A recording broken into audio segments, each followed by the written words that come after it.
So greetings again, and today is the final talk on wise speech.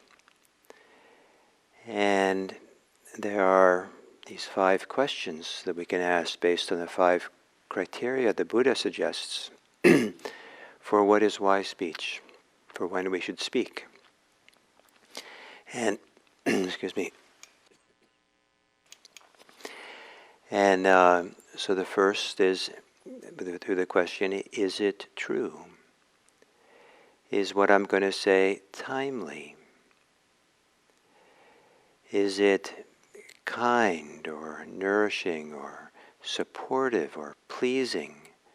Is it gentle? The opposite of harsh. The fourth is it beneficial?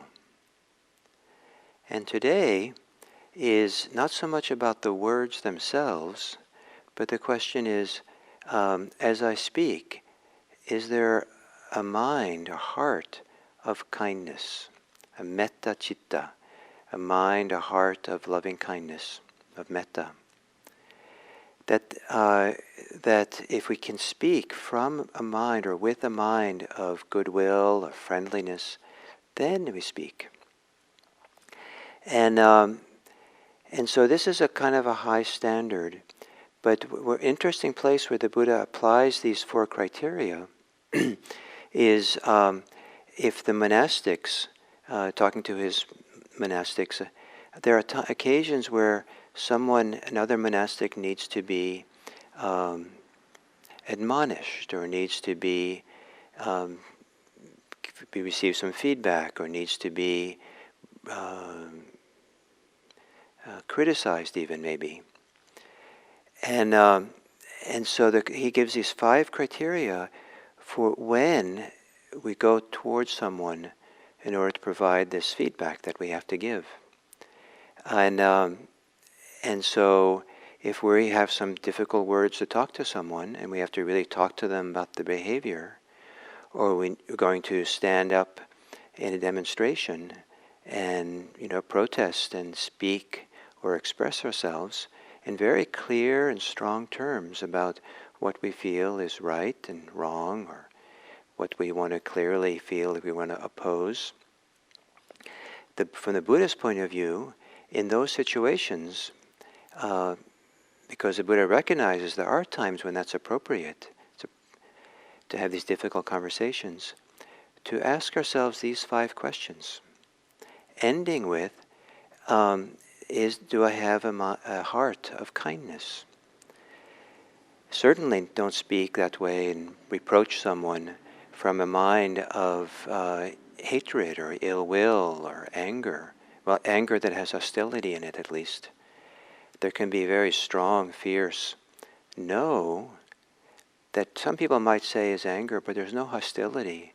In fact, there could be goodwill, that somehow, kindness, that somehow towards the person that is included. And this is a high standard in challenging situations where there's difficult discussions. And some people might feel that to have kindness and goodwill, friendliness, is too high a standard. Then it's hopeless. I'll never be able to speak to someone. But the Dharma does have high standards. And that's why we have a practice. That's why we look at ourselves and work with ourselves and gradually learn, move in the direction where we can live a life of goodwill, that we can have that heart. It doesn't mean that goodwill means we don't act and don't speak up and don't even protest or don't talk strongly in feedback with people that needs to receive it or we feel need to receive it.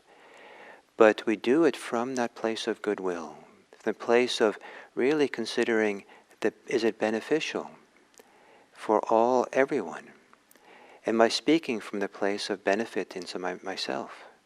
So I'm not harming myself as I speak. Is it beneficial for our community? Is it beneficial for the person I'm talking with? Am I doing it in the ways that are not harsh?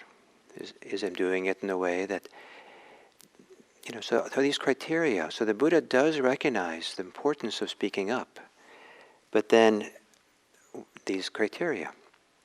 This idea of acting and speaking with kindness, with metta, is taught in a very particular place, where the Buddha says that this is for a monastic. There's a tremendous emphasis on non-violence, non-harming. However, if a monastic is being attacked, physically attacked, the monastic is allowed, I think the language means to strike out for the purposes of escaping. In other words, it's possible to maybe throw, back in those days, to throw up your arms to block someone who's going to hit you in order to stop the hit. But so that you can leave, so you can get out of the way. Not to fight the person, but to become safe. So you're allowed to in the Buddhist monastic community, allowed a certain degree of contact like this. However, and the reason I'm telling you this, however, there is a criteria that's required if the monastic's going to do this. And that is, there has to be kindness in their heart. There has to be loving kindness, metta, a mind of loving kindness. And this monastic precept or rule is probably behind what this famous Indian teacher named Munindraji, who was a teacher for Joseph Goldstein and Sharon Salzberg in India, introduced them to Vipassana. There was a Western woman who I think was accosted or something, or there was some on the street, maybe, India. And so she came to Munindra and said, "What do I do if someone comes and accosts me in some way?" And Munindra said, "With all the loving kindness you can muster, you hit them over their head with your umbrella." And I think the idea is in order to escape, in order to make yourself safe. So the emphasis here I want to make is that it's not so much that we are supposed to hit people all the time with the umbrella, but there are ways in which we are supposed to take care of ourselves and make ourselves safe. But this very high standard, to do it with loving kindness, to do it with metta. And I'm sure that there's people who will strongly protest that if they do that, they can't be safe, it's not appropriate, people deserve our hostility, they deserve something different, that will be too forgiving, too soft, too not strong enough in our protest or in our caring for ourselves. And I would like to suggest that loving kindness might look maybe kind of soft, because there is a softness to it, but it can be also very strong. That there can be a strength in showing up with kindness, a strength in not giving in to hostility, a strength to not be harsh in our voice, but to be strong. This whole idea of these 5 questions, 5 criteria for wise speech, is not meant to be wishy-washy, it's not meant to be evasive or just kind of vague or kind of say things in such a broad, soft way that no one really knows where we are and where we stand. But it's also possible to be quite definitive, to speak our mind or what's going on, to really be clear and precise and even strong in our statements. But in doing that, people will feel that we're not here to diminish anyone, we're not here to hate anyone, we're not here to dismiss anyone, and we're really here to speak strongly with kindness, with looking for what's beneficial, with a kind of caring voice or kindness, or not a harshness that's almost like hostile. And they begin feeling that when we speak, we know how to speak what's true. Or to say it a different way, we know how to speak what's actual, what's really kind of close in, and we can rely on those words because these are not wild interpretations, they're not assumptions, they're not judgments, they're not, or abstract blame. They're really kind of staying close to the experience, what's happening here. And it's timely. People feel like, yes, this, if not now, then when? This is a good time. So to cultivate a heart, a mind of kindness, of goodwill, of friendliness. And there's all these different ways of translating metta into English. And probably each of you will find some of these words more useful than other words. The word loving kindness, that's the common translation for it. It's beautiful translation of metta. And for some people, it's maybe a little bit too high, too idealistic, or too a little bit vague about how do you do that. Because it's possible to have goodwill for others without loving them. And if the idea is you have to have loving kindness for everyone, that might be too high a standard.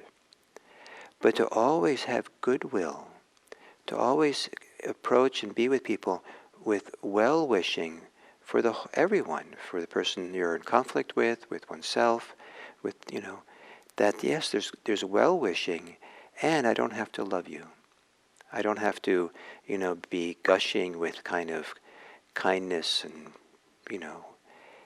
but basic human friendliness, goodwill, well-wishing, that is where we're coming from. And to do so is beneficial for ourselves. That is nourishing. Because in the Dharma, we're always using as a reference point, what is it that nourishes, supports our own inner growth and development? That doesn't have to exist apart from our engagement with the world. In fact, the engagement in the world has greater value for the world if we're staying close to the development, the growth of our own freedom, our own kindness, our own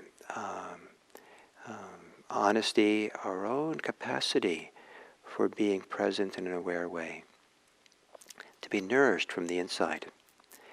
So these 5 questions, I would encourage you to experiment with them and become adept at it, and maybe talk to other people, have conversations about each of these 5 questions and what do people think about it, and really massage and work and make them part of your life, if not just for this coming weekend, but maybe for a while, and see how it begins shifting and changing your perspective on things and your understanding of yourself and what you'll learn in the process.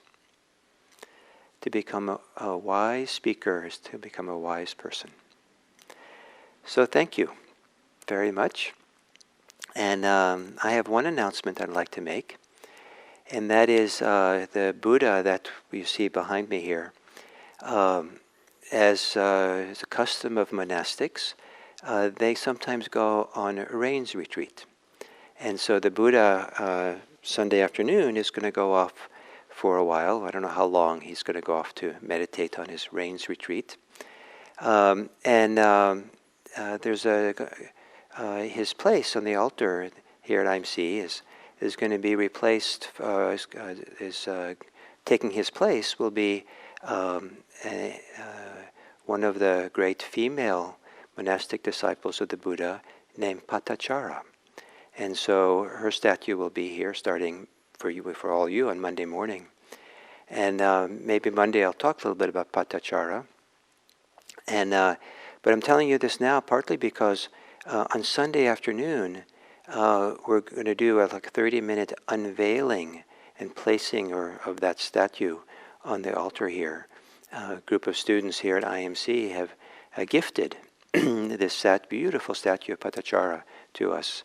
And we're going to unveil it here, and then eventually it'll live at our retreat center, the Insight Retreat Center. And you'll see a photograph of Patachara on the homepage of the website. If it doesn't just pop up right away, on the What's New section, there's a little announcement about this event on Sunday. It'll be on YouTube, this live channel here. So some of you might want to come, and otherwise, I'll be here Monday. I look forward to being with you again. Thank you.